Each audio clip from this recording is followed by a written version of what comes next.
नमस्कार दोस्तों, देश में एक बार फिर से राज्य की मांग के चलते लोग सड़कों पर उतर आए हैं और इस बार के आंदोलन की तुलना सीधे तौर पर हमारे पड़ोसी देश नेपाल और बांग्लादेश के साथ में की जा रही है। आप सभी भली भांति जानते हैं कि नेपाल में हाल ही में तख्ता पलट हो चुका है और इस तख्ता पलट में सबसे बड़ी भूमिका अगर किसी ने निभाई है तो वो है जेनजी। जेनजी का सीधा सा अर्थ होता है वो व्यक्ति जिनकी उम्र 18 साल से 30 साल के बीच की होती है। और इस बार भारत के अंदर जिस क्षेत्र के अंदर ये आंदोलन शुरू हुआ है उनमें भी सबसे बड़ी खासियत यह है कि उसमें ज्यादातर स्टूडेंट ही शामिल है। और जिस प्रकार से नेपाल में सबसे पहली बार क्या किया गया, लोग इकट्ठे हुए, बिल्डिंग के अंदर आग लगा दी गई, ठीक उसी प्रकार से भारत के क्षेत्र में भी ऐसा ही हुआ है। लोग इकट्ठा हुए, कई सारे कार्यालय के अंदर आग लगा दी गई और इसके साथ में सीआरपीएफ की गाड़ियों में भी आग लगा दी गई। तो आइए जानते हैं आखिरकार इनकी ऐसी कौन कौन सी डिमांड्स हैं जो सरकार सुन नहीं रही है, जिसके चलते ये आंदोलन अब रौद्र रूप धारण कर रहा है और इसका लीडर कौन है उसके बारे में भी चर्चा करेंगे। मेरा नाम है अंजलि और मैं आप सभी का स्वागत करती हूं एग्जाम नारी के यूट्यूब प्लेटफॉर्म पर। सबसे पहले आप जरा यहां पर देखिए, हाल ही में खबर निकल के आती है कहां से, भारत के सिरमौर वाले क्षेत्र से, यानी कि लद्दाख से। अब हो क्या रहा है, लद्दाख के अंदर कई सालों से यह आंदोलन चल रहा है, यानी कि 2019 से यह आंदोलन चलता है। कुछ समय चलता है, फिर रुक जाता है, फिर चलता है, फिर रुक जाता है और इस बार 2025 में भी एक बार फिर से आंदोलन शुरू हुआ। पर आंदोलन के चलते सरकार सुनने को रेडी नहीं है और इस बार कार्यकर्ता जो है उनको बहुत ज्यादा आ जाता है गुस्सा और उसी गुस्से के चलते कई सारे लोग इकट्ठा होते हैं और पुलिस वालों के ऊपर पत्थरबाजी करना शुरू हो जाते हैं। जैसे ही पुलिस वालों के ऊपर पत्थरबाजी शुरू होती है, उस तरफ से यानी कि पुलिस की तरफ से कार्रवाई होती है, जिनमें आंसू गैस की हम बात कर सकते हैं, लाठी चार्ज होती है, पानी की बरसात तक होती है, बैरिकेड्स लगा दिए जाते हैं और उसी के चलते जो है यहाँ पर पुलिस रबर की गोली तक मारती है और जैसे ही गोली मारी जाती है उनमें 4 लोगों की मौत हो जाती है और 72 से ज्यादा लोग जो है यहाँ पर बुरी तरीके से घायल हो जाते हैं। अब जैसे ही ये खबर आई कि कुछ लोगों की यहाँ पर मौत हो गई, आपको याद आया नेपाल में भी कुछ ऐसा ही हुआ था। नेपाल में जब आंदोलन के लिए कार्यकर्ता इकट्ठे हुए और इकट्ठे होने के बाद में नेपाल की सरकार ने यह आदेश दिया था, शूट एंड साइड का आदेश, यानी कि देखते से ही गोली मारने का आदेश दिया था और उसके चलते कुछ स्टूडेंट की वहां पर मौत हुई थी और मौत होते से ही उस आंदोलन ने उग्र रूप धारण कर लिया था। ठीक इसी प्रकार से यहाँ पर जैसे ही मौत हुई, आंदोलन और ज्यादा तेजी से बढ़ा और आंदोलन इतना ज्यादा तेजी से बढ़ा कि भाजपा का जो एक ऑफिस था, बीजेपी के ऑफिस के अंदर आग लगा दी गई और उसके साथ में ही सीआरपीएफ की गाड़ियां, ये आपको दिखाई दे रही होगी, सीआरपीएफ की गाड़ियों तक में जो है यहां पर आग लगा दी गई थी। अब आंदोलन कब से शुरू हुआ था उसके बारे में जान लेते हैं। ये आंदोलन के कुछ पिक्चर से आप यहां पर देख सकते हैं, जहां एक तरफ बीजेपी का कार्यालय बुरी तरीके से जल रहा है, कुछ गाड़ियों के अंदर आग लगा रखी है, वो भी आपको दिखाई दे रहा होगा। आंदोलन शुरू हुआ था बुधवार के दिन, जहां पर ज्यादातर कौन शामिल हुए, स्टूडेंट ही इसके अंदर शामिल हुए थे। अगर इस आंदोलन के प्रमुख नेता की हम बात करें तो प्रमुख नेता है सोनम वांगचुक, जो कि 15 दिनों से अनशन पर बैठे हुए हैं। किस प्रकार का अनशन है, तो ये भूखे प्यासे बैठे हुए हैं क्योंकि इनकी डिमांड्स है सरकार से, जो कि सरकार सुन नहीं रही है। अब इनकी डिमांड्स क्या है, ये जानने से पहले आप ये जान लो कि आखिरकार ये भीड़ इकट्ठा कैसे हुई। तो बात थी 24 तारीख की, यानी कि 24 सितंबर के दिन क्या हुआ, सोशल मीडिया के थ्रू एक भीड़ को इकट्ठा किया गया। आपको इससे भी रिलेट करना होगा नेपाल से, क्योंकि नेपाल में भी जो आंदोलन हुआ था उसमें भी सोशल मीडिया का ही उपयोग हुआ था और सोशल मीडिया के थ्रू क्या किया गया, लोगों को इकट्ठा किया गया था। उसी प्रकार से 24 तारीख के दिन आंदोलनकारियों के द्वारा एक पोस्ट डाली गई कि हम सबको एक आंदोलन करना है जिसमें आप सभी लोगों को इकट्ठा होना है और उसके बाद में हजारों की संख्या में लोग यहाँ पर जो है इकट्ठा होने लगे। जैसे ही यहाँ पर लोग इकट्ठा हुए, प्रशासन के द्वारा वहां पर पुलिस वाले लगा दिए गए, सीआरपीएफ वाले लगा दिए गए, बैरिकेड्स लगा दिए गए, जिनको तोड़ तोड़ कर ये आगे बढ़ रहे थे। अब सबसे पहले हम बात कर लेते हैं कि आखिरकार ये भीड़ इकट्ठा हो रही है तो इनकी ऐसी क्या डिमांड है जो कि अभी तक पूरी नहीं हुई है और सरकार इस पे अपना क्या पक्ष रखती है उसको भी हम जानेंगे। तो इनकी सबसे पहली डिमांड है, इस भीड़ के इकट्ठा होने की सबसे पहली डिमांड मैं आपको बताने जा रही हूं। पहली डिमांड है इनकी कि भाई हमें क्या किया जाए, लद्दाख को यूटी से हटाकर यानी कि केंद्र शासित प्रदेश से हटाकर सीधे तौर पर एक राज्य का दर्जा दे दो, ताकि हमारे यहाँ पे भी एक राज्यपाल होगा, यहाँ पे एक मुख्यमंत्री होगा, तो हम हमारी हर एक चीजों को अच्छे से सरकार के सामने प्रेजेंट कर पाएंगे कि हमारे इस एरिया में इस चीज की कमी है, इसका डेवलपमेंट आप कर दो।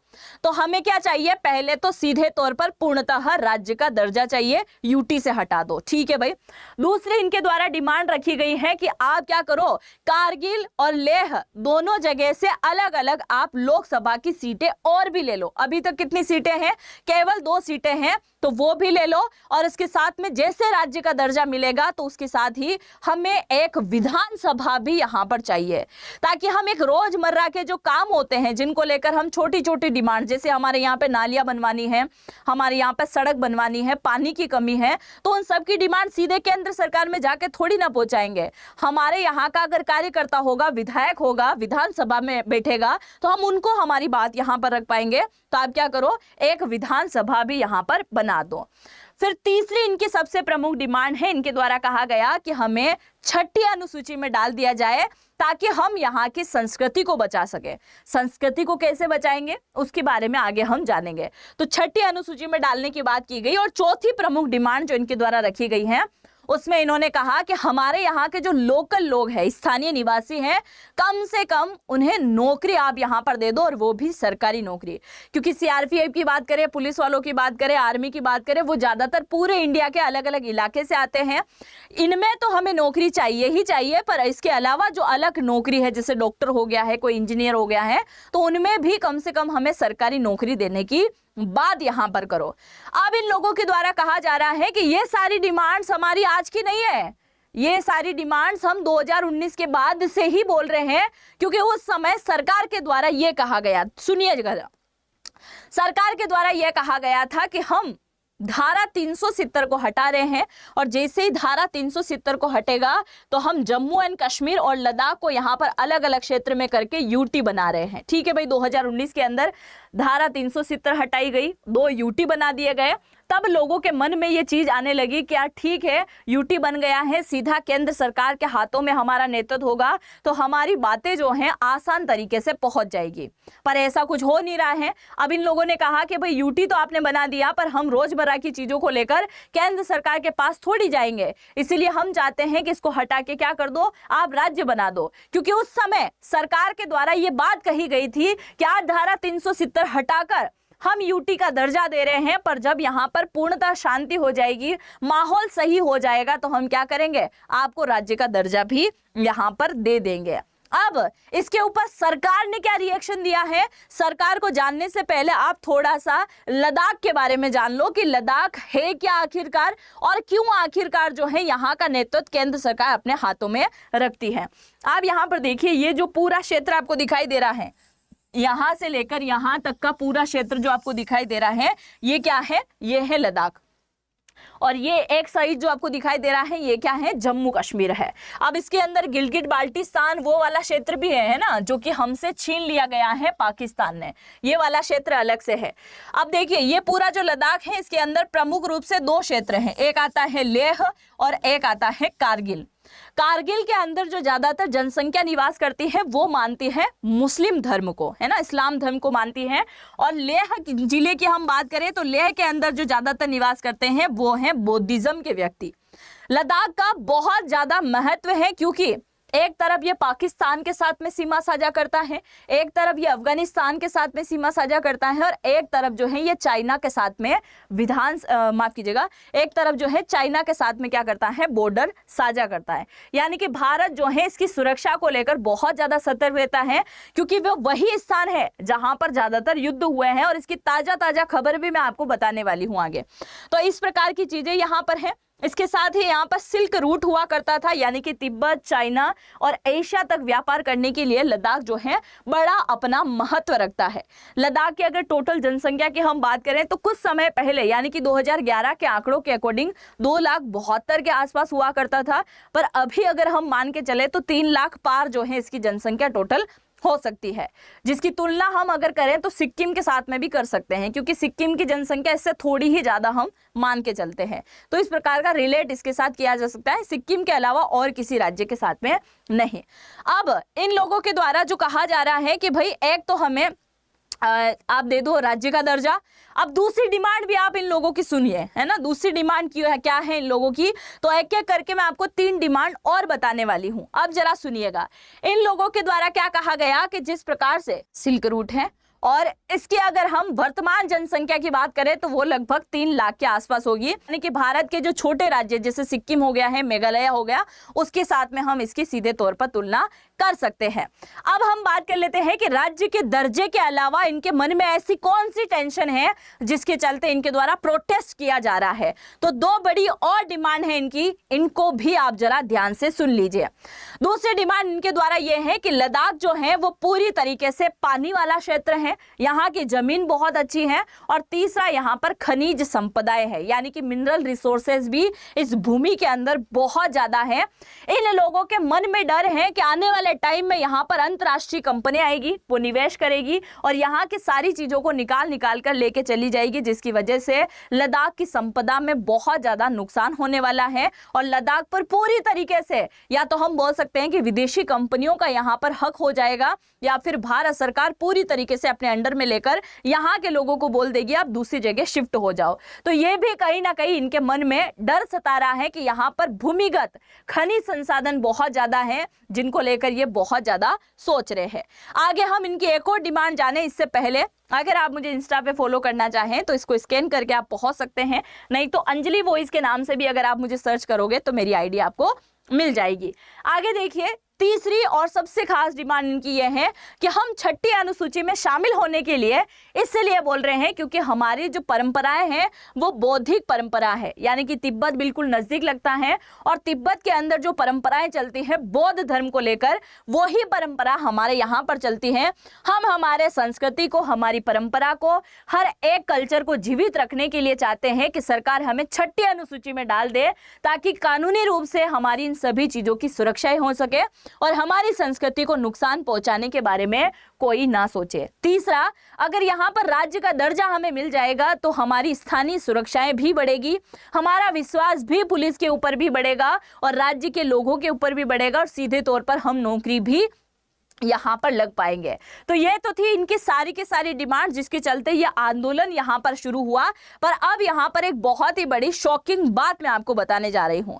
अब तक जो कि लद्दाख के अंदर 2 और बड़े संगठन कार्यरत थे जो कि अब तक इस प्रोटेस्ट के अंदर शामिल नहीं थे, इनका साथ दे रहे हैं। अब आप देखिए, यहाँ पर 2 आंदोलन कार्यकर्ताओं की अगर हम बात करें तो एक आता है कारगिल डेमोक्रेटिक अलायंस एक पार्टी, और दूसरी पार्टी आती है जिसका नाम है लेह एपेक्स बॉडी। इनके द्वारा जो है इस प्रोटेस्ट के अंदर पहली बार भागीदारी की गई है। इनकी डिमांड्स कुछ और होती हैं सरकार से, जो कि इनके द्वारा एक संगठन बनाया गया, पर अब पहली बार जो है इस आंदोलन के अंदर खुले तौर पर ये शामिल हो रहे हैं और ये बोल रहे हैं कि सरकार ने जो वार्ता समिति बनाई है, वार्ता समिति का सीधा सा अर्थ है लद्दाख के अंदर कोई भी हलचल चल रही है तो सीधे तौर पर आप केंद्र सरकार से कनेक्ट कर पाएंगे। तो ऐसी समिति बनाई गई जिनके प्रमुख लोगों को वहां पर बिठा दिया गया है। वो क्या करेंगे, पूरे लद्दाख की बातों को कहां पहुंचाएंगे, केंद्र सरकार तक पहुंचाने की बात करेंगे। अब इन लोगों के द्वारा कहा गया कि वार्ता समिति जो सरकार ने बनाई है वो पूरी तरीके से व्यर्थ है। व्यर्थ इसलिए है क्योंकि आम नागरिक अपनी बातों को सरकार तक नहीं पहुंचा पा रहे हैं। इसलिए हम भी पहली बार यहां पर समर्थन करते हैं कि क्या किया जाए, राज्य का दर्जा दे दिया जाए। ये भी इनके द्वारा कहा गया और 6ठी अनुसूची में जो डालने की बात की जा रही है वो भी आपको करना होगा और आंदोलन और भी ज्यादा तेजी से बढ़ गया है, आप यहां पर देख सकते हैं। अब सरकार के पक्ष को हम जान लेते हैं कि सरकार का यहां पर क्या कहना है। लोगों ने कहा है कि भाई कहा था धारा 370 हटाने के बाद राज्य का दर्जा मिलेगा। कुछ लोगों का ये तक कहना है कि बीजेपी के द्वारा जो मैनिफेस्टो तैयार किया गया था, एक पूरा फॉर्म रेडी होता है कि आने वाले 5 सालों हम ये काम करने वाले हैं, तो उसके अंदर आपने ये बातें कही थी कि हाँ हम लद्दाख को राज्य का दर्जा दे देंगे। वहीं सरकार के द्वारा कहा गया कि हमने केवल सुरक्षा का वादा किया था कि लद्दाख के हर एक काम के बारे में हम निगरानी रखेंगे, ध्यान रखेंगे, पर हमने ऐसा कोई वादा नहीं किया कि पूर्ण राज्य का दर्जा हम आपको दे देंगे।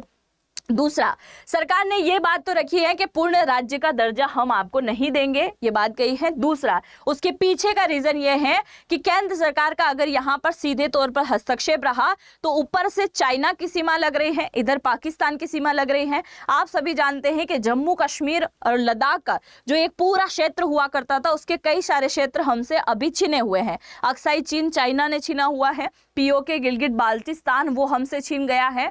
तो केंद्र सरकार के मन में डर है, अगर यहाँ पर राज्य सरकार के हाथों में सारी चीजें सौंप दी जाए और अगर वो सही से इसकी सुरक्षा ना कर पाए तो हो सकता है कि लद्दाख के कुछ एरिया में वापस से ऐसी गतिविधि होना शुरू हो जाए जिसका डर सरकार के मन में हमेशा रहता है। तीसरी बात, इनके द्वारा कहा गया कि इनकी जो भी मांगे हैं, जो भी सुरक्षा को लेकर, हितों को लेकर जो भी बात है, वो सरकार पूरी तरीके से पूरा करने की कोशिश करेगी, क्योंकि ये वही इलाका है जहां पर 1999 का कारगिल वार हुआ था। ये वही इलाका है जहां पर भारत चाइना का 1962 में युद्ध हुआ था, और ये वही इलाका है जहां पर अभी हाल ही में गलवान घाटी के अंदर झड़प हुई थी। आप सभी को पता होगा कि 2020 के अंदर गलवान घाटी की झड़प हुई थी, जिसमें चाइना और भारत के सैनिक आपस में लड़ाए थे, पर यहाँ के एक समझौते के अकॉर्डिंग दोनों ही सेना जो है हथियारों का प्रयोग नहीं कर सकती है, और हथियारों का प्रयोग नहीं हो सकता, जिसके चलते चाइना के सैनिक पूरी तैयारी में आए थे, हाथों में लठ लेके आए जिनके ऊपर कांटों के तार लगा रखे थे। इधर भारतीय सेना ने भी लगाए, फिर भी उनको जो है छोटी आंखों वालों को रुला दिया था भारतीय सेना ने।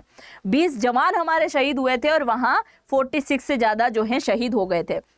तो बात देखिए, ये इतना सेंसिटिव एरिया है कि भारत सरकार चाह के भी इसको राज्य का दर्जा नहीं दे सकते, क्योंकि आतंकवाद का मामला यहाँ पर आता है, सीमाओं में झड़प, घुसपैठी, सारी चीजें यहाँ पर होती है, इसलिए सरकार जो है इसे नहीं सौंपना चाहती है। आप जो भी सोचते हैं जरूर से यहाँ पर लिखिएगा। और गलवान घाटी से रिलेटेड मैंने एक पूरा वीडियो कर रखा है, आपको प्ले लिस्ट में मिल जाएगा, जरूर से उसको चेक कर लीजिएगा। अब हम बात कर लेते हैं उस व्यक्ति के बारे में जो कि इसका पूरा लीडर बना हुआ है और इस आंदोलन का नेतृत्व कर रहा है। यह है सोनम वांगचुक। आप में से कई सारे लोगों ने 3 इडियट मूवी जरूर देखी होगी, देखी है तो जरूर से कमेंट सेक्शन में लिखिएगा, और बेस्ट पार्ट आपका कौन सा था वो भी जरूर से लिख दीजिएगा। अब आप देखिए, 3 इडियट मूवी जो थी, जिसमें आमिर खान ने जो रोल किया था वो रोल इन्हीं का था, है ना, यही है वो सोनम वांगचुक। इन्हें 2002 के अंदर अशोक फेलोसॉफी फॉर सोशल जो है इनको अवार्ड मिला था। 2008 के अंदर रियल हीरोज का अवार्ड मिला था। 2016 के अंदर रोलेक्स अवार्ड मिला था। 2017 के अंदर global award for sustainable architecture का अवार्ड इन्हें मिला था, और 2018 के अंदर रेमन मैक्सिस अवार्ड इन्हें मिला था। उम्र इनकी 59 है, यानी कि 60 में एक कम इनकी उम्र अभी हो चुकी है। एजुकेशन जो है इंजीनियरिंग में इन्होंने करी है, और ये आमरण अनशन के दौरान, यानी कि ये कहते हैं कि गांधी जी ने जितने जितने दिनों का आमरण अनशन किया था, भूख हड़ताल पे बैठे थे, उतने ही दिन का आंदोलन मैं कर रहा हूं। अब आंदोलन की हम बात करें तो इन्होंने पहली बार आंदोलन किया था कि राज्य का दर्जा दे दो भाई। 2019 से ही चिल्ला रहे हम, फिर नहीं सुना। 2021 में इन्होंने बोला कि सुरक्षा का वादा कर दो। 2019 के बाद 21 में सुरक्षा के वादे को लेकर अनशन किया। 2023 में पहली बार राष्ट्रीय मीडिया में इनको कवर किया था, क्योंकि पहली बार ये भूख हड़ताल पर उतर आए थे। 2024 और 23 के अंदर भी यही सारी डिमांड चल रही थी, और 2025 में भी 15 दिन हो गए हैं भूख हड़ताल पर ये बैठे हुए हैं। 18 महीने से लगातार ये प्रदर्शन कर रहे हैं। 21 दिन का आमरण अनशन मार्च 2024 के अंदर ये कर चुके हैं।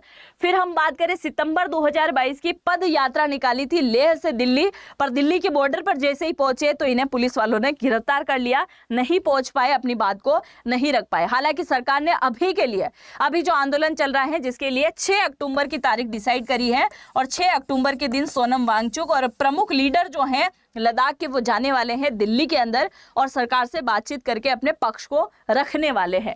आगे देखिए, अक्टूबर 2023 के अंदर दिल्ली में अनशन केंद्र में दोबारा वार्ता हुई और वार्ता का आश्वासन दिया गया था, पर उस समय मिलना नहीं हो पाया।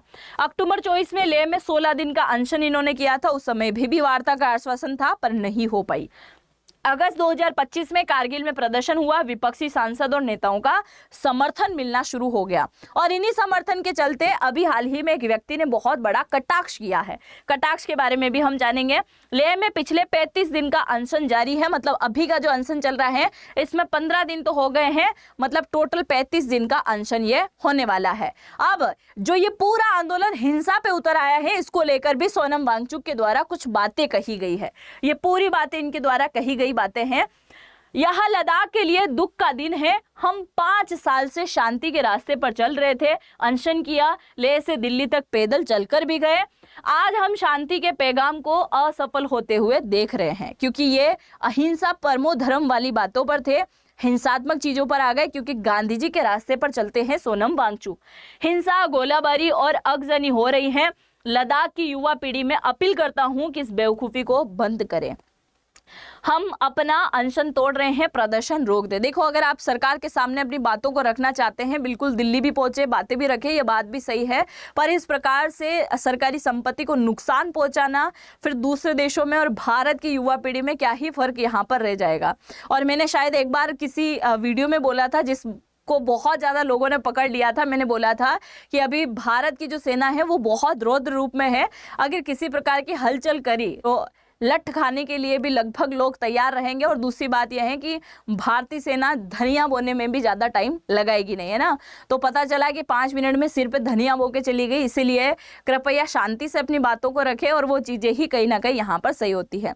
अब आप यहाँ पर थोड़ा सा सुन लीजिए कि जिस प्रकार की बात को मैंने यहाँ पर बताया है ना आपको, कि भाई जिस प्रकार से लेह में अनशन चल रहा था और विपक्षी सांसद का और नेताओं का यहाँ पर समर्थन मिला, तो जो ये व्यक्ति हैं आपको दिखाई दे रहे हैं यहाँ पर, ये इनका नाम है यहाँ पर कविंदर गुप्ता। ये क्या है, उपराज्यपाल है। इनके द्वारा स्टेटमेंट दिया गया था सोशल मीडिया पर, जो बहुत ज़्यादा वायरल है। इन्होंने कहा कि नेपाल की तरह जेनजी आंदोलन भारत में भड़काने की जो कोशिश की गई है वो कोशिशें नाकाम रहेगी, क्योंकि ये किसी न किसी पार्टी का काम है, किसी न किसी पार्टी का हाथ है। जिस प्रकार से बांग्लादेश नेपाल में तख्ता पलट हो चुका है, वैसा तख्ता पलट करने की साजिश जैसी दुर्गंध यहाँ पर आ रही है। तो इनके द्वारा ये सारे स्टेटमेंट दिए गए थे, आप जरूर से लिखिएगा। क्योंकि अगर हम बात करें कि भाई सिर्फ और सिर्फ बॉर्डर एरिया को देखते हुए लद्दाख को राज्य का दर्जा नहीं दिया जा रहा है, तो भारत में ऐसे कई सारे राज्य हैं। आप यहाँ पर देखिए, ये आपको दिखाई दे रहा है अरुणाचल प्रदेश, है ना। और अरुणाचल प्रदेश के सीएम बड़े वायरल रहते हैं आजकल। उन्होंने कहा था ना, हम चाइना के साथ में बॉर्डर साझा नहीं करते, हम तो करते हैं केवल तिब्बत के साथ में। तो उनका स्टेटमेंट भी बहुत ज्यादा वायरल था। अब अरुणाचल प्रदेश की बात करें तो चाइना के साथ में ये अपनी बॉर्डर साझा करता है, और एक तरफ भूटान के साथ में बॉर्डर साझा करता है। ये वही इलाका है जहां से दलाई लामा भग के भारत में आए थे पहली बार। दूसरा, अगर हम बात करें वेस्ट बंगाल की, पश्चिम बंगाल की हम बात करें, तो एक तरफ ये बांग्लादेश के साथ में सीमा साझा कर रहा है, और एक तरफ ये साझा करता है सीमा किसके साथ में, नेपाल के साथ, और एक भूटान के साथ में भी। तो आप देखिए, अगर बॉर्डर इलाके की हम बात करें तो इतने सारे ऐसे राज्य पहले भी हैं। इसके अलावा सिक्किम की बात करें तो सिक्किम तो तीनों ओर से गिरा हुआ है, ऊपर चाइना से गिरा हुआ है, इधर हम नेपाल की बात करें, इधर भूटान की बात करें। पर सरकार के मन में वही डर है कि ऊपर वाले एरिया बहुत सारे छीने हुए हैं, क्या पता आगे और भी छीन लें, है ना। तो ऐसे कई सारे राज्य हैं जो कई सारे क्षेत्र से अपनी सीमाओं को साझा करते हैं। आप मुझे जरूर से कमेंट सेक्शन में लिखिएगा कि लद्दाख का प्रोटेस्ट सही है या गलत है, सरकार का पक्ष आपको सही लगता है या गलत लगता है, और जो अभी लद्दाख की जनता कर रही है वो सही है या गलत है, या किसी बाहरी व्यक्ति का यहाँ पर काम है। जो कि अभी हाल ही में कुछ व्यक्तियों के द्वारा स्टेटमेंट दिए गए कि भारत की युवा पीढ़ी इस प्रकार का काम नहीं करती है, क्योंकि उनके पास और भी बहुत सारे काम होते हैं, ये काम केवल और केवल बाहरी व्यक्तियों का है। तो आप इस पूरे विश्लेषण पर क्या लिखना चाहेंगे, क्या सोचते हैं भारत सरकार को लेकर, लद्दाख को लेकर, जो भी आप सोचते हैं कमेंट सेक्शन आप ही की भड़ास के लिए है। जरूर से अपनी भड़ास को निकाल दीजिएगा, मन में मत रखिएगा, क्योंकि इंसान का कोई पता नहीं है किस दिन चल बसे, इसीलिए अपनी भड़ास को जरूर से लिख दीजिएगा। चलिए खैर आगे बढ़ते हैं, और यहाँ पर आपकी नौकरी की बात करते हैं। जैसे L&T हो गया है, गूगल हो गया, जियो, माइक्रोसॉफ्ट, ये जितनी भी कंपनी आपकी यहाँ दिखाई दे रही है, इनमें से अगर आपकी कोई फेवरेट कंपनी है और यहाँ पर आप सपना देखते हैं कि हमारी नौकरी किसी तरह लग जाए, तो मैं आपके सामने एक बहुत ही बढ़िया गोल्डन चांस लेके आई हूँ। बोले तो एक इतना अच्छा चांस है कि जिसमें आप नौकरी लग सकते हैं, क्योंकि हम यहाँ 51,000 से ज़्यादा स्टूडेंट को नौकरी दे चुके हैं, जिनकी सालाना सैलरी 47 लाख से भी ज़्यादा है। तो इसके लिए कुछ नहीं करना होगा, इसी वीडियो के कमेंट सेक्शन में आप जैसे ही जाओगे, एक आपको कमेंट दिखाई देगा जिसको मैंने पिन कर रखा है, उस पर आप जैसे ही टाइप करेंगे एक फॉर्म ओपन होगा। उसमें क्या करना है, अपना नाम आपको लिखना है, अपना मोबाइल नंबर आपको डालना है, अपनी मेल आईडी आपको डालना है और यहाँ पर डिस्काउंट प्राप्त करने के लिए कोड डालना है जिसका नाम है AN50। ये जैसे डालोगे आपके जो है आधे पैसे ही यहाँ लगने वाले हैं, 50% यहाँ पर डिस्काउंट मिल जाएगा। लिमिटेड सीट हमारे पास में है तो जरूर से ज्वाइन कीजिएगा। इसमें जो है आपको कोर्स दिए जाएंगे डेटा साइंस, AWS, CC+, जावा, पाइथन, DSA, कॉम्पिटिटिव कोडिंग। आज किसी भी कंपनी के अंदर आप नौकरी लगना चाहते हैं, चाहे छोटी कंपनी हो या बड़ी, तो आपको ऐसे कोर्स तो कंप्लीट करने ही पड़ेंगे, तब जाके आपकी नौकरी लगेगी। तो यहाँ पर 200 से भी ज्यादा प्रकार के कोर्स हम आपको देने वाले हैं, तो आज ही ज्वाइन कर लीजिएगा। और चैनल पे पहली बार आए हैं तो सब्सक्राइब कर दो प्लीज।